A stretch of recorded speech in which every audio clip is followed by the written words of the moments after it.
10种五谷杂粮的隐藏毒素，看似养生，实则要你命。第1种，你可能天天都在吃。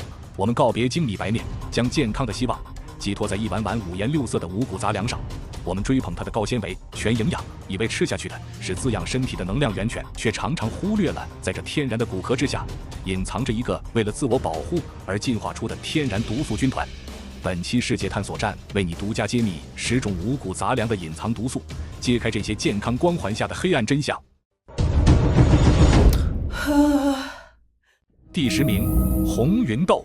红芸豆中含有一种毒性极强的蛋白质，植物血球凝集素，简称 PHA。这种物质的威力强到什么程度？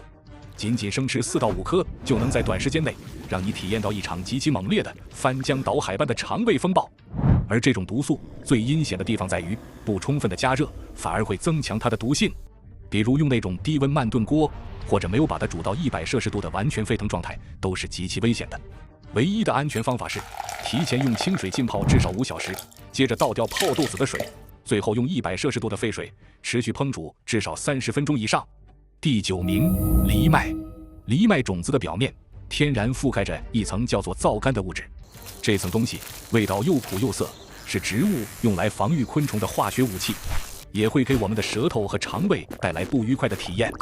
所以烹饪藜麦之前，最重要的一步就是用细密的网筛在流动的清水下反复地温柔地搓洗，直到水变得完全清澈，不再产生泡沫为止。第8名，玉米。你可能不知道，新鲜玉米粒的外面包裹着一层极其坚韧的细胞壁，主要成分是纤维素。我们人类的肠胃缺乏分解这种纤维素的酶，所以如果你没有充分地仔细地咀嚼，很多玉米粒都会穿肠而过，你吃下去的营养大部分都无法被释放和吸收。吃玉米请务必细嚼慢咽。第7名，高粱米。高粱米的种皮中含有大量的单宁，也就是我们吃生柿子时那种涩涩的物质。单宁会与蛋白质结合，形成不易被吸收的复合物，严重影响蛋白质的利用率。所以处理高粱必须反复淘洗，并通过长时间的熬煮才能去除大部分单宁。第6名，亚麻籽。很多人直接把一把完整的亚麻籽或奇亚籽撒在酸奶里，这是一个巨大的营养浪费。亚麻籽的外壳极其坚硬，你的牙齿和胃酸根本无法将其完全破开，它会像玉米一样整进整出，里面的 Omega-3 精华你根本吸收不到。正确的做法是将它们用研磨机打成粉末再食用。第5名，荞麦。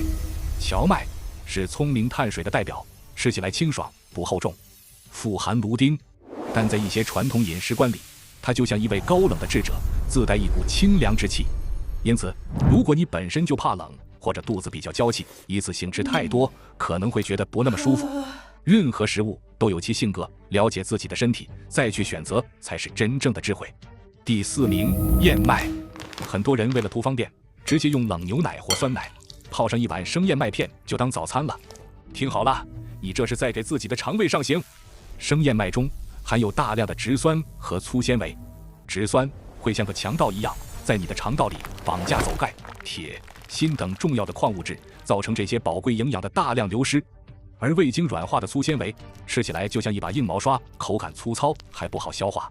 正确的做法是至少要将燕麦彻底煮熟，才能破坏大部分植酸并使纤维软化。第3名，大黄米。中国北方有着悠久历史的传统谷物，是制作年糕、炸糕的灵魂，也叫黍米。它煮熟后会形成极度粘稠、韧性极强的胶状物，堪称食物界的橡皮泥。当这团高密度的橡皮泥进入身体，它会在你的消化系统里赖着不走，停留很长时间。对于消化能力本就一般的朋友来说，吃它无异于一场消化马拉松，很容易让肚子感觉又胀又堵。所以老祖宗年食不宜多吃的智慧是有深刻道理的。第2名，糙米。很多人做糙米饭就跟做白米饭一样，淘洗一下就直接下锅了，结果做出来的饭又干又硬，难以下咽。糙米的外面包裹着一层坚硬的含有大量植酸和粗纤维的麸皮，如果不经过长时间的充分浸泡，至少4至6小时，甚至过夜，这层盔甲就无法被软化。你不仅吸收不到它的全部营养，更会给我们的肠胃带来一场硬胀，吃完总感觉肚子里堵堵的、胀胀的。第1名，黄豆。它完美的集结了前面提到的所有植物天然毒素，堪称植物抗营养因子的集大成者。当你吃下一颗半生不熟的豆子，你的身体将同时遭遇一支导弹鬼军团。有负责让你肚子翻江倒海的先锋部队皂素，它也是能让豆浆钾肺的元凶。有负责让蛋白质吃了也白吃的后勤破坏专家一蛋白酶抑制剂，还有负责绑架钙、铁、锌等矿物质的资源大道植酸，甚至连红芸豆里那个剧毒蛋白植物血球凝集素，它也掺了一脚。虽然黄豆里的含量没那么高，但依然具有毒性。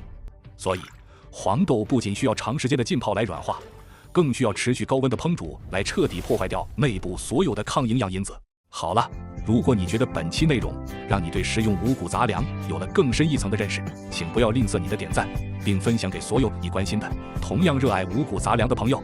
感谢您的收看，下期也会给您带来更精彩的内容。